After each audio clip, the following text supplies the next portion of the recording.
и защипляю как вареник. Для такого шикарного блюда, конечно же, необходимо приготовить соус. Друзья, посмотрите, вот такая красота у меня получилась. Всем привет, дорогие любимые подписчики и гости канала. Вы давно просите показать рецепт камди пигоди.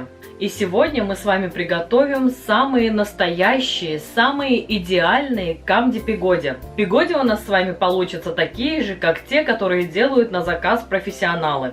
Оставайтесь со мной, сейчас подробно расскажу, как их приготовить. Мы начинаем!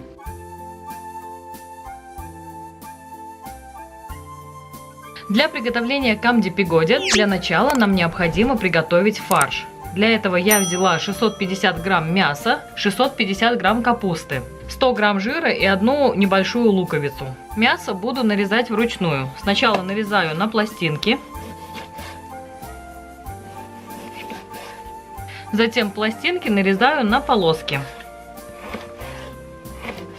И уже полоски вот так разворачивая нарезаю на кубики. Мелким кубиком нарезаю мясо. Вот на такие мелкие квадратики нарезаю мясо. Мясо я порезала, пока убираю в сторону. Дальше капуста. Вооружаюсь своим любимым станком для нарезания капусты. И в чашку, в которой буду готовить фарш, шинкую мелко капусту. Капусту я нашинковала, теперь ее необходимо посолить. 1 чайную ложку соли кладу. И хорошо обминаю капусту. Итак, капуста готова. Она уменьшилась в объеме, пустила немножко сок. Пока убираю в сторону. Дальше на очереди лук. Лук нарезаю мелко, как на пельмени. Сначала прорезаю на полосочки, а потом мелко, как на пельмени, крошу. Лук я порезала. Отправляю прям сверху на капусту. Дальше на очереди жир. Жир пропущу через мелкую сетку, через мясорубку.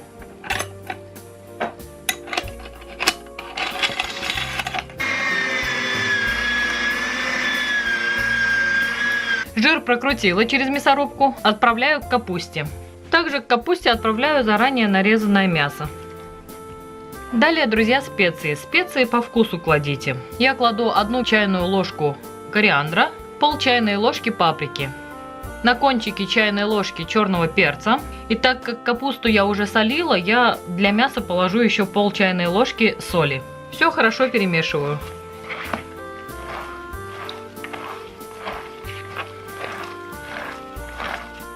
Кто любит, по желанию можно еще положить чеснок. Все, друзья, вот такой красивый аппетитный фарш у меня готов. Пока убираю в сторону. Теперь мне необходимо заранее подготовить листы, куда я буду укладывать уже готовые пигоди. Потому что камди пигоди имеет такую особенность, работать необходимо с горячим тестом. Пока тесто еще не остыло, оно хорошо, легко лепится. Как только оно остывает, оно начинает крошиться, ломаться по краям. Поэтому все заранее максимально подготавливаем, прежде чем замешивать тесто. Смазываю, значит, вот так листы. А также заранее, конечно же, ставлю воду на газ, чтобы она успела закипеть. Заранее подготавливаю для себя фольгу вдвое сложенную. Мне необходимо будет накрывать тесто, чтобы оно как можно медленнее у меня остывало. Значит, фольга подготовлена, чайник я включила. Мне нужен будет очень крутой кипяток. Вот. И для теста нам понадобится 200 грамм картофельного крахмала и 100 грамм кукурузного крахмала. Все, чайник уже почти закипает. 2 этих крахмала, кукурузный и картофельный, между собой вот так перемешиваю.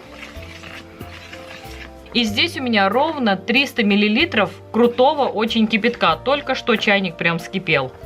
Заливаю 300 миллилитров крутого кипятка и замешиваю тесто.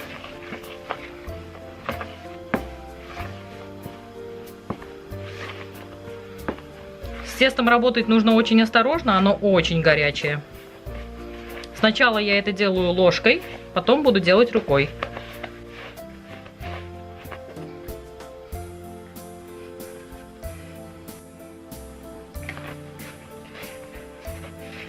Ох, горячо, осторожно.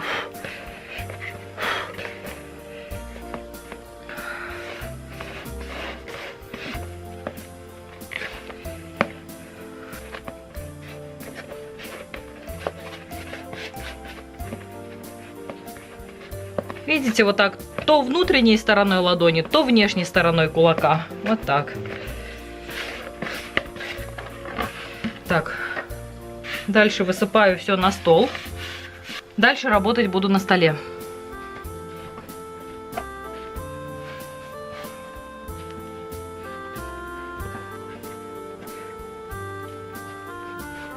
Все, что вот так разлетается, собираем. Сверху ставим тесто и вымешиваем.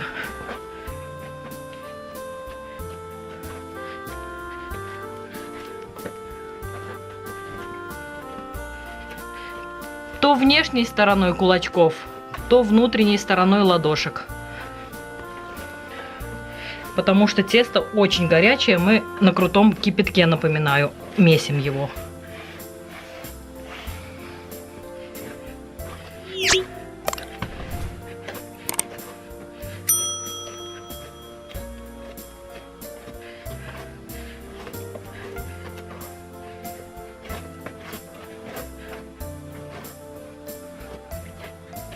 Если тесто прилипает к столу, можно подпылить кукурузным крахмалом.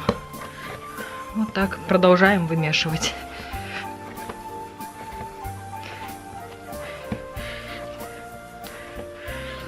Все, тесто собираем вот так в клубок и накрываю фольгой. Тесту необходимо 10 минут отдохнуть. Можно еще прикрыть полотенчиком, чтобы тепло максимально сохранялось. Итак, друзья, прошло 10 минут.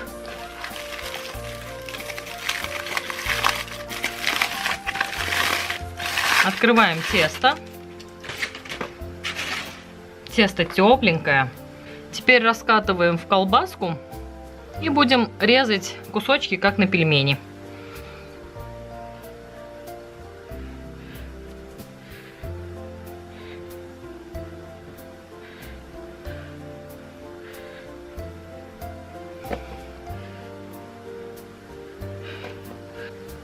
И разрезаю вот на такие кусочки.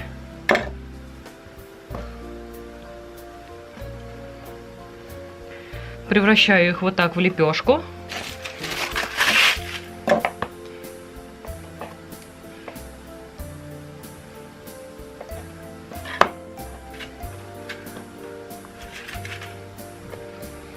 Вот так раздавливая, превращаю их в лепешку. И все под фольгу, все туда, чтобы тепло максимально сохранялось.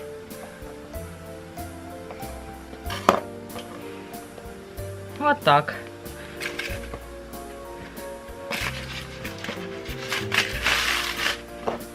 А из этого теста уже сейчас буду катать лепешечки. Так. Вот так. Раскатываю лепешки, как на пельмени. При том, что, друзья, чем тоньше вы раскатаете лепешечку, тем более прозрачными пигоди у вас получатся.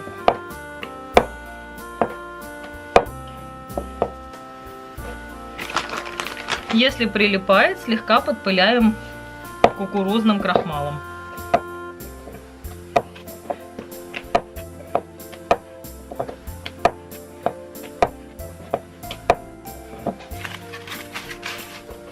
Вот такая максимально тоненькая лепешечка должна получиться. В центр укладываю фарш и просто как вареник защипляю. Вот так.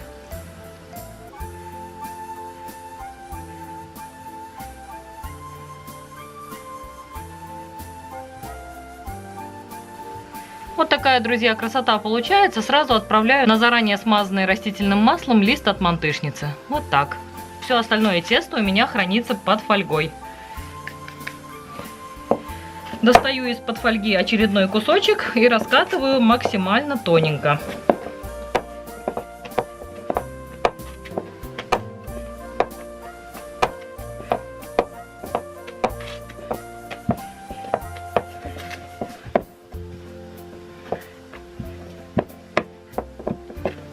Вот очередной, видите, какой тоненький получается. То есть насколько тоненько вы сможете раскатать, вот настолько и раскатывайте. Чем тоньше, тем более прозрачные пигоди получатся. И вот так залепляем. Просто как вареник. Мы не лепим ту косичку, которую делаем на классических пигоде. Просто как вареник вот так залепляю. Все, вот очередная красота отправляется на лист от мантышницы. На одну половинку вот так укладываю фарш. Второй половинкой закрываю и защипляю как вареник.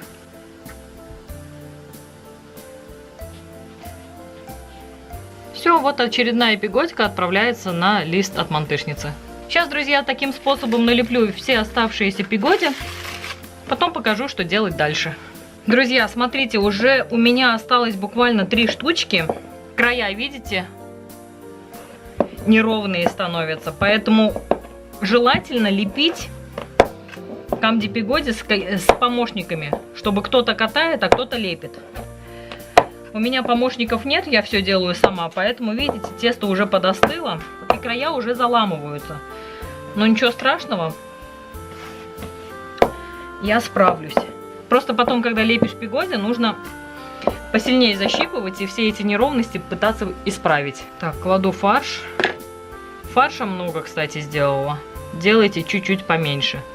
И вот пытаюсь теперь, уже на этапе лепки, пытаюсь теперь все эти края исправить. И особое внимание я хочу обратить на то, что тесто нужно делать не более того количества, которое показала я вам в рецепте. Потому что если вы сделаете больше, даже если вы будете с помощником, тесто все равно остынет и будет очень сложно его исправить. Я вот как могу, вот так исправляю, видите? Уже края неровные, но тем не менее они слепляются, все нормально. Вот как-то так. Вот буквально 2 штучки у меня осталось. Все это время тесто я держу под фольгой.